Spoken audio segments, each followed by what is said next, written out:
Hello, movie newscast family, and welcome back to the channel. In the past 24 hours, we've received the heartbreaking news of the loss of some truly remarkable individuals.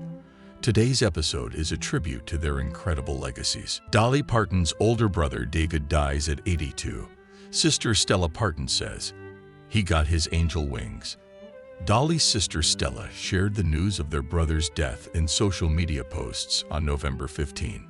Dolly Parton's brother, David Wilburn Parton, has died. He was 82. The singer's sister, Stella Parton, announced the death of their brother in a post on X, formerly Twitter, on Friday, November 15. "My brother David passed away peacefully this morning," the 75-year-old wrote. "It's never easy to say goodbye to a loved one, but he got his angel wings and is now at peace." Stella wrote in a separate post on Facebook, "It's never easy to lose a loved one," adding that her brother died in the early hours of the morning. On Threads, she wrote, "My brother David left us this morning. He finally got his angel wings. Rip, dear soul. Love you forever." An obituary posted online on November 15 confirmed that David, detailed as David W. Parton, passed away at his home on Friday, November 15 in White Pine 10. The cause of death was not given. David's death comes nearly 4 years after the death of his brother Randy from cancer at 67 in 2021 and 6 years after his brother Floyd, who died in December 2018 at 61. Dolly previously wrote in a statement on Facebook about Randy's passing, "My brother Randy has lost his battle with cancer. The family and I are grieving his loss, but we know he is in a better place than we are at this time. We are a family of faith, and we believe that he is safe with God, and that he is joined by members of the family that have gone on before and have welcomed him with joy and open arms." Shel Talmy, producer for The Who and the Kinks, dies at 87. Talmy was known for his work with 60s British rock bands and produced hits including You Really Got Me and My Generation. Shel Talmy, the music producer known for his collaborations with rock star bands like The Who and the Kinks, has died. He was 87. According to a report from Sky News on Friday, November 15, Talmy's collaborator Alec Palao confirmed that he died peacefully in his sleep at his Los Angeles home on Wednesday from complications related to a stroke. Members of the record producers team confirmed the news in a post on his official Facebook page, writing that Talmy has left the building. "We will have more information and links to obituaries shortly," the post reads, "but most importantly, we want you to know that Shel thought the world of you, his FB followers and supporters, and to that end, some time ago, he prepared the following statement that he would like shared now, preferably with You Really Got Me, My Generation, Friday on My Mind, or your choice of favorite ST production cranked in the background." In the same post, his team shared a posthumous message written by Talmy that began with the musician thanking his followers and fans for reading his many stories shared on social media over the years. "Please note that if you're reading this now, this is my final vignette, as I am no longer residing on this plane of existence and have moved on to wherever that may be," he wrote in the post. Talmy continued, "I'd like to think there is something beyond where I was to where I am now, assuming that the millions of suppositions as to what is next are accurate. I'd like to think that I'm thoroughly enjoying my new residence, and that the countless rumors that there is a big working studio in the sky are true, and that we are, dare I say, making heavenly music. I am also hoping that I am currently engaged in renewing relationships with a ton of friends and acquaintances, many of which go back for decades. I've had a good run, and I am delighted it lasted as long as it did. I'm also delighted that I am told I have a legacy that will last even longer," he said. Huckleberry Fox dies. Former child actor best known for playing Deborah Winger's son in Terms of Endearment was 50. George Miller Huckleberry Fox, the former actor best known for playing the youngest son of Deborah Winger and Jeff Daniels in Terms of Endearment, died November 3 in Washington, D.C. He was 50. His death was confirmed by Potter Funeral Service in Massachusetts. Fox's breakout moment from the 1983 movie directed by James L. Brooks was when his character tearfully says goodbye to his dying mom, Winger. He would go on to appear in such movies as Misunderstood, American Dreamer, Conrad, and The Blue Yonder before eventually leaving Hollywood. Fox would go on to work as a scientist and diplomat of the United States Department of Agriculture. He is survived by his wife, Mercy, 2 sons, 5 siblings, and parents. John Peaslee dies. Comedy writer best known for Coach, and, according to Jim, was 73. John Peaslee, a longtime comedy writer best known for his work on Coach and, according to Jim, died November 11 of natural causes at his Sherman Oaks, K. home. He was 73. Peaslee's death was confirmed by his former writing partner, Judd Pillett. A New York native and graduate of Northwestern University, Peaslee's career spanned more than 40 years in several genres. He began in news and documentaries, first at Newsweek and later for producer Alvin H. Perlmutter. In 1985, he moved to Los Angeles, where he enjoyed a successful career in TV comedy, writing and producing such shows as Coach, Mad About You, Something So Right. According to Jim, Just Shoot Me, and Liv and Maddie. John was classy, soft-spoken, and so annoyingly even-tempered. Pillett wrote on Facebook on Tuesday, "We made a colorful team. He was caviar on toast, points to my locks on a bagel. And with his blue eyes and that perfect hair, he was a striking Paul Newman to my Paul Reiser. Sorry, Paul." Andres Hamori, producer of Crash, dies at 71.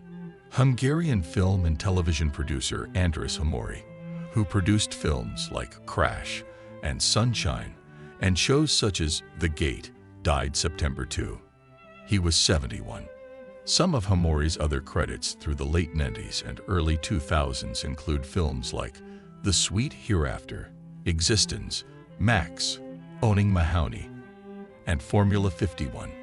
From 1991 to 1993, he served as producer for all 66 episodes of Tropical Heat, and in 2014 he produced the History Channel miniseries Houdini starring Adrian Brody. Starting as a film critic and short filmmaker in 1970s Budapest, Hamori was first encouraged to move to North America and chase his film-producing dreams by Hungarian-Canadian theater director John Hirsch.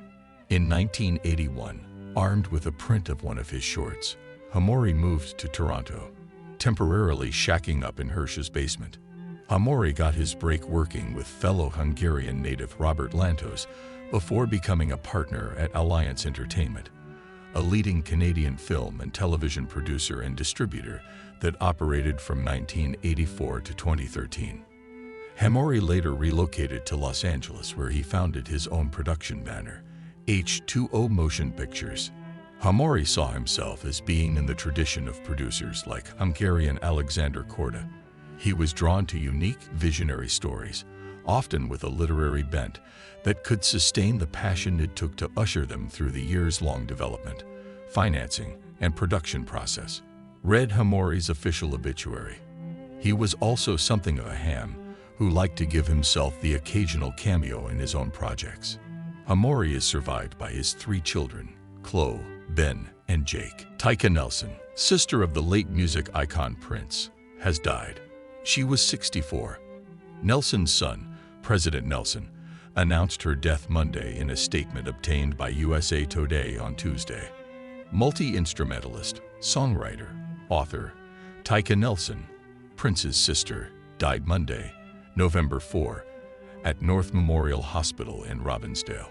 The statement reads, "She is survived by her 2 sons, Sir and President, and 5 grandchildren.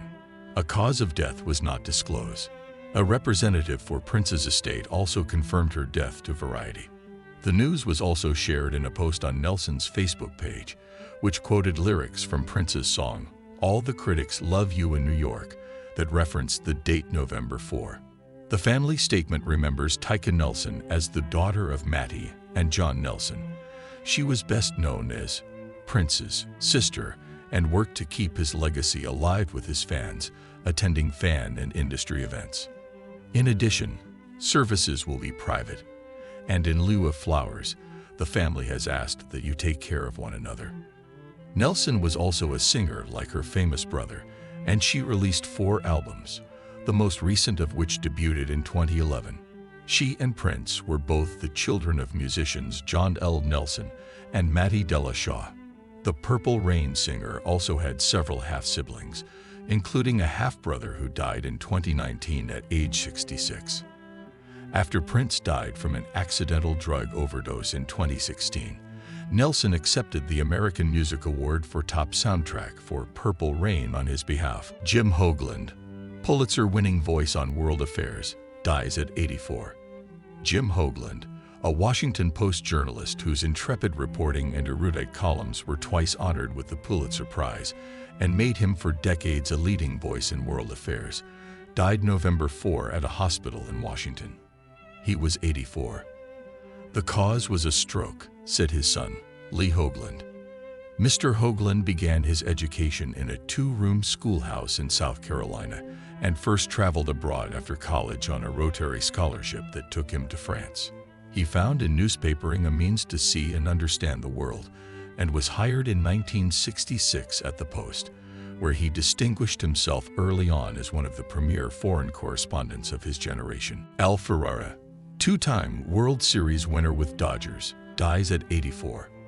Al Ferrara, an outfielder who won World Series championships in 1963 and 1965 with the Los Angeles Dodgers, died Friday. He was 84. The team announced his death but provided no other details. Ferrara, nicknamed the Bull, made his major league debut for the Dodgers on July 30, 1963, and remained in the organization through 1968. He batted .256, with 23 home runs in 249 games over 5 seasons with Los Angeles. During that time, he was a part of National League pennant-winning teams in 1963, 65, and 66. Ferrara didn't play in the 1963 or 65 World Series. He had 1 plate appearance during the 66 World Series won by Baltimore, hitting a single. In 1967, Ferrara had a career year, leading the Dodgers with an 812 OPS and 16 home runs. He was voted Dodger of the Year, awarded to the team's most valuable player. After 5 seasons with the Dodgers, Ferrara was made available for the 1968 expansion draft and was selected by the San Diego Padres. He had 27 homers and 109 RBIs in 2+ seasons with the Padres before they traded him to the Cincinnati Reds in May 1971. He retired after the 71 season. Ferrara returned to the Dodgers organization in 2009 as an alumni ambassador and continued to make appearances representing the club and serving the community through this year. Ferrara appeared on episodes of Gilligan's Island, Batman, and the game show Match Game. He is survived by his son, Al II, and 2 grandchildren. Tommy Alverson, a country music icon famous on the Texas country scene, has died, his wife has announced. Amy Carol Alverson announced the sad news of Tommy's passing on Facebook on Thursday, November 14, 2024. No cause of death was given. I'm going to need a little while, but I'll be posting soon. Until then, just know that, just like the lucky all-son, he's got nothing to do but roll around heaven all day. Amy wrote. Her post quickly triggered waves of tribute to Tommy Alverson from all who knew and had loved him over the years. We lost a good man today, wrote Gary Nunn. Rest in peace, Tommy Alverson. Our condolences to Amy and the whole family. Said Cornell Hurd, Tommy Alverson has left us. He was a real talent and a great friend to all of us. Some of the best gigs we ever played were his family gatherings. I was lucky to have known him. Alverson, of Mineral Wells, was a staple on the Texas country music scene for decades, known for his tapping, soul-stirring tunes, according to his bio. Influenced by Willie Nelson, Waylon Jennings, and others, Alverson brought his own unique flair to the genre, blending traditional country with hints of folk and rock. His music is a journey through love, heartbreak, and the simple joys of life, all set to melodies that you can't help but dance along to. His bio said, "May he rest in peace." John Hambrick, a former Nevada lawmaker who served as Speaker of the Assembly, has died. He was 79. A statement on his Facebook page said Hambrick died Wednesday, November 13. He represented Assembly District 2, which covers portions of Summerlin and West Las Vegas, as a Republican from 2008 to 2020. He held the gavel as Speaker for the 78th legislative session in 2016. During his time in Carson City, Hambrick championed legislation to protect vulnerable populations and address human trafficking. Outside of his legislative work, Hambrick was a former U.S. Secret Service agent, an investigator for the Federal Inspector General Office, and an agent for the Immigration and Naturalization Service. He embodied our Nevada spirit, and he served our state faithfully.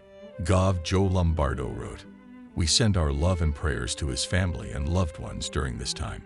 Several of Hambrick's colleagues shared their memories and appreciation for the late speaker. Alan Ritchins, actor on La La and Dharma and Greg, dies at 82. The Emmy nominee got naked in Oh, Calcutta, went to school at the AFI, and appeared in Showgirls. Alan Ritchins, who spent 13 seasons on television portraying the boorish law partner Douglas Brackman Jr. on La La, and the hippie father of Jenna Elfman's character on Dharma and Greg, died Saturday. He was 82.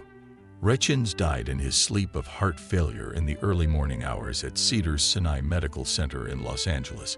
His wife, actress Joanna Frank, told The Hollywood Reporter. He and Frank married in 1978 after they met in an acting class taught by Kim Stanley. She recurred as Sheila Brackman, his feuding spouse on La La, and they played a married couple in Always, 1985, written and directed by indie author Henry Jaglom. An only child, Alan Leonard Ritchins was born on October 3, 1942, in Cambridge, Massachusetts, and raised in Boston. His father, Edward, ran a food manufacturing business that made products including ice cream toppings, flavored syrups, and cake toppings. His mother, Ida, died when he was 11. Ritchins graduated from Brookline High School and spent 2 years at the Wharton School at Penn before moving to New York to try acting.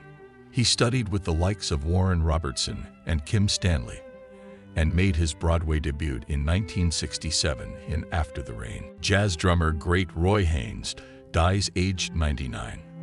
His flexible approach to tempo has influenced artists such as Tony Williams and Jack DeJohnette. Roy Haynes, revered as one of the greatest jazz drummers of all time who helped to shape the bebop era, and played with Charlie Parker, Miles Davis, and John Coltrane, has died aged 99. Haynes' death on Tuesday was announced by his daughter, U.S. media reported. Born in 1925 in Boston, Haynes began to play the drums as a child. "I always wanted to be a drummer," he said in an interview with website Jazzwax in 2008. "My brother had drumsticks around the house, and those were the first sticks I picked up. The feeling and beat were always there, as long as I can remember." His career began in swing bands, and he worked for Louis Armstrong shortly after moving to New York in 1945, before working with saxophonist Lester Young. After touring with singer Sarah Vaughan in the 1950s, he played with Coltrane, who called him one of the best drummers I've ever worked with, Stan Getz and Eric Dolphy, before setting up his own band towards the end of the 1960s. Haynes, whose nickname Snap Crackle reflected his energetic style of playing, stood out among drummers for his flexible approach to tempo, which influenced artists such as Tony Williams and Jack DeJohnette. His voice was used for the presenter of a jazz radio station in the video game Grand Theft Auto IV, and he performed an annual show to mark his birthdays at the Blue Note Club in New York well into his 90s. Haynes' death comes shortly after that of another leading U.S. jazz performer who cut his teeth in the bebop era. Saxophonist Lou Donaldson died aged 98 on Saturday. Jack Ponte, a producer and songwriter who worked with Bon Jovi and Alice Cooper, has died. The New Jersey-based musician was 66. An obituary from his hometown of Red Bank, New Jersey, notes that he died on October 7, and while widely recognized for his musical genius, it was his boundless love for his family, generosity of spirit, and fierce loyalty that truly defined him. Ponte was born Giacomo Ponteriero in Newark on February 16, 1958, and started his career in music in the New Jersey area during the late 70s, when he played guitar in a band called The Rest, which included a pre-famed John Bon Jovi as its singer. In a 2005 interview with Metal Sludge, Ponte said that Southside Johnny and the E Street Band were supporters of his band, but nothing ever came of it. He added that a demo produced by Billy Squier also went nowhere. "I owe a giant you to Billy Squier for making us round up $3,000 for him to produce our demo, and then, after he made it big, told me and John to stop bothering him," Ponte recalled to Metal Sludge. Ponte stayed in touch with his old Rest bandmate, co-writing the song "Shot Through the Heart" from Bon Jovi's self-titled debut album in 1984. For the next decade, Ponte helped write songs for Alice Cooper, Keel, Nelson, Kane Roberts, Trickster, and others. In addition to co-writing songs for Babylon AD and Bonfire, during this same period, Ponte produced albums for Louisiana rock band Baton Rouge, Canadian metal band Kitty, Los Angeles meta group OTEP, and German metal singer Doro Pesch. When Jeff Bridges was shooting a movie in Montana in the 1970s, he didn't expect to meet the most gorgeous woman he'd ever seen. He tried asking her out, but she rejected him, unaware they were destined to be together through life's ups and downs. Jeff Bridges, known for his role as the Dude in 1998's The Big Lebowski, met his wife, Susan, née Justin, while filming Rancho Deluxe. He felt an immediate connection with her, and later he inspired her to explore his career path. According to the actor and producer, who also starred in 1984's Starman, 2009's Crazy Heart, and 2010's True Grit, meeting his future wife was love at first sight. At the time, he was filming the 1975 movie in Paradise Valley, Montana, where Susan worked as a waitress. She was working to support herself through college, and when he saw her, he couldn't take his eyes off her. Despite her 2 black eyes and a broken nose, he found her beautiful, saying, "That damage juxtaposed to the beauty just had me." Jeff imagined saving her from an abusive boyfriend, but later learned she'd gotten the bruises from being in a car accident. When he finally mustered the courage to ask her out, she refused. Yet, at that very moment, the film's makeup artist snapped their photo, capturing their first exchange. 15 years later, the actor received these images in the mail. The photographer assumed Jeff was asking Susan out, and that rejection became the first words he ever spoke to his future wife. Years later, Jeff still keeps that picture in his wallet as a memento of their first meeting. See, Susan eventually changed her mind, saying they might see each other around, as Paradise Valley was a small town. They later met at a dance hall, where they danced and fell in love. 2 years after their initial meeting, on June 5, Susan and Jeff married and went on to welcome 3 daughters, Isabel, Jessica, and Haley. By 2020, the duo were grandparents to a boy and a girl, Grace and Ben. Like all couples, they faced obstacles, especially when Jeff was diagnosed with a life-threatening illness.